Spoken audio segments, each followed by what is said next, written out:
बिस्मिल्लाहिर्रहमानिर्रहीम। दोस्तों, मैं हूं अली मुमताज़ और आप मुझे देख रहे हैं मेरे यूट्यूब चैनल पर। मैं आज आपके साथ बात करूंगा इमरान खान की आज की पेशी के मुतालिक और उसके बाद जो वहां पर सूरत हाल पैदा हुई, जिस तरह से वकला को उन्हें मिलने से रोका गया और बल्कि इस तरह से हालात पैदा कर दिए गए थे कि इमरान खान को आइसोलेट कर दिया गया और वकला को उनसे बहुत दूर कर दिया गया। जबकि पाकिस्तान में वकला की तहरीक जो है वो इस वक्त ज़ोर पकड़ती जा रही है और पाकिस्तान की तमाम बार्स में सुप्रीम कोर्ट बार एसोसिएशन के नोटिफिकेशन के बाद आज स्ट्राइक की गई है, क्योंकि जो मौजूदा हुकूमत है, जो कि इम्पोर्टेड हुकूमत है, इन्होंने पॉलिटिकल वर्कर्स की जो गिरफ्तारियां हैं उसके बाद उन्हें मिलिट्री कोर्ट्स में जो है वो उसकी ट्रायल के लिए एक बिल पास करके उन्हें इजाज़त दी कि सियासी लोगों को, सियासी वर्कर्स का ट्रायल जो है वो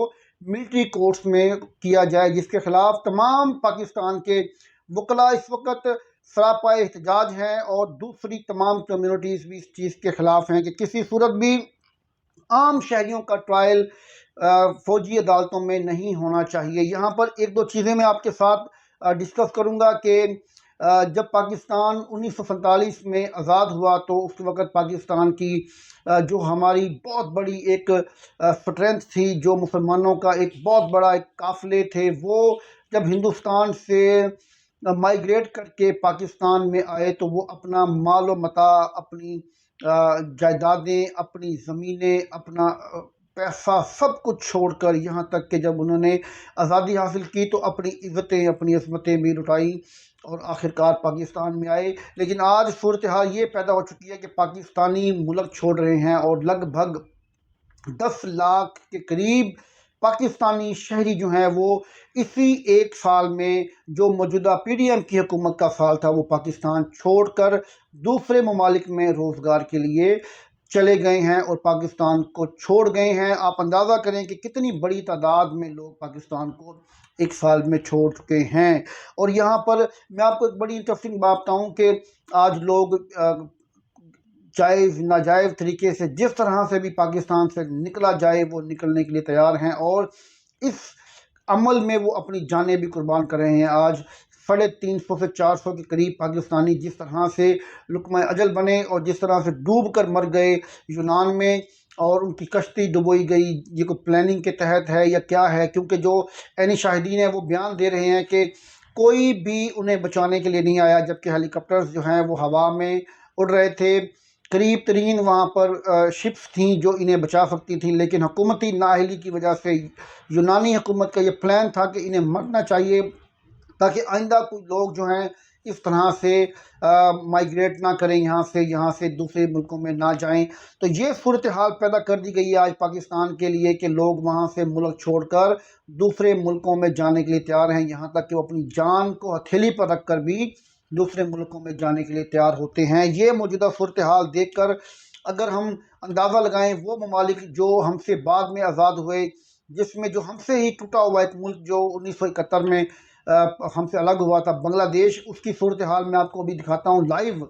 ये तस्वीरें हैं जो मैंने यहाँ पर यूरोप से अभी तस्वीरें बना के मैं आपके साथ शेयर कर रहा हूँ कि यहाँ पर एक बहुत बड़ी मंडी जो है वो बांग्लादेश से प्रोडक्ट्स मंगवा रही है। यहाँ पर गारमेंट्स, हौजरी और दीगर जितनी भी अशियाए ज़रूरत हैं वो बांग्लादेश से यूरोप इंपोर्ट कर रहा है। इसके अलावा इंडिया से इंपोर्ट कर रहा है। यहाँ पर पाकिस्तान से कोई इंपोर्ट आपको नज़र नहीं आएगी। ये सूरत हाल इस वक्त पाकिस्तान की बन चुकी है कि आज सुजुकी ने अपना प्लांट बंद करने का ऐलान कर दिया है। बड़ी बड़ी जो ब्रांड्स हैं वो पाकिस्तान को छोड़कर वापस जा रहे हैं और पाकिस्तान का कोई पुरसाने हाल नहीं है। लेकिन हमारी जो इक़्तिदार में बैठे हुए लोग हैं वो सिर्फ़ और सिर्फ इमरान खान को हटाना चाहते हैं, इमरान खान की जमात पीटीआई को ख़त्म करना चाहते हैं।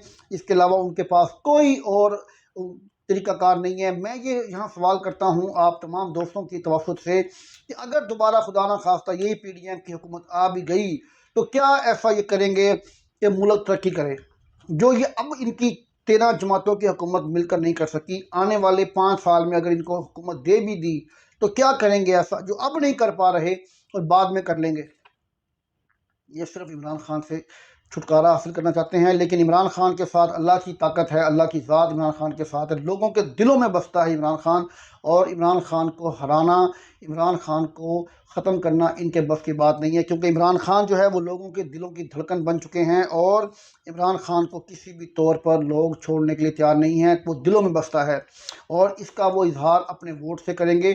मैं यहाँ पर एक बात आपको बताता चलूँ कि यहाँ के जो गैर मुल्की लोग हैं वो भी ये बात करते हैं कि अगर आपने पाकिस्तान को तरक्की की तरफ लेके जाना है तो इमरान खान को कम से कम 10 साल के लिए वज़ीर आज़म बनाएं।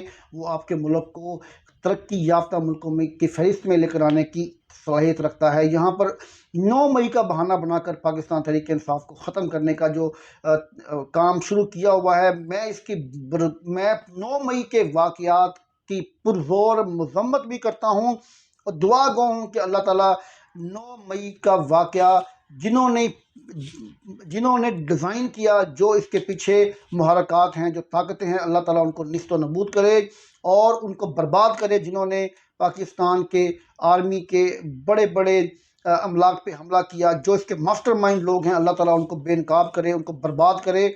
और जिन्होंने झूठा या जिस तरह का भी ये प्रोपेगेंडा घड़ के इमरान खान की पार्टी को ख़त्म करना चाहा है, अल्लाह ताला उनको सबके सामने लेके आए। ये हमारी दुआ है। आप तमाम दोस्त भी इसमें आमीन करें ताकि अल्लाह ताला सच और झूठ सामने लेकर आएँ और पता चले कि ये कौन लोग हैं जो पाकिस्तान के हकीकी मायनों में दुश्मन हैं, और कौन है जो पाकिस्तान के इस तरह के काम करके पाकिस्तान को डीपोलिटिसाइज करते हैं और पाकिस्तान की तरक्की में रुकावट बनते हैं। यहाँ पर मैं 2-3 चीज़ें और आपसे डिस्कस करूँगा कि जिस तरह से दुनिया तरक्की की तरफ जा रही है और हम लोग पसरी की तरफ जा रहे हैं, इसकी वजह हमारा अपना रवैया है। हमें चाहिए कि जब हम किसी भी तरह की कोई भी गलती जिस भी लीडर में देखें उसकी निशानदेही करें, चाहे वो इमरान खान हो, चाहे वो नवाज शरीफ हो, आसिफ अली जरदारी हो, मौलाना फजल रहमान हो, या कोई भी ऐसा शख्स हो जो किसी भी तरह से पाकिस्तान की तरक्की के ख़िलाफ़ काम करेगा, हमें उसकी मज़म्मत भी करनी चाहिए और हमें उसको रोकने के लिए अपना किरदार अदा भी करना चाहिए। दोस्तों, ये थी मेरी आज की वीडियो। उम्मीद करता हूँ कि आपको पसंद आई होगी, और अगर आपको ये मेरी वीडियो पसंद आई हो तो मेरी वीडियो को लाइक करें, मेरी वीडियो को शेयर करें। अपना और अपने तमाम दोस्तों का, रिश्तेदारों का, अज़ीज़ व अक़ारब का ख़्याल रखिएगा। अल्लाह हाफ़िज़।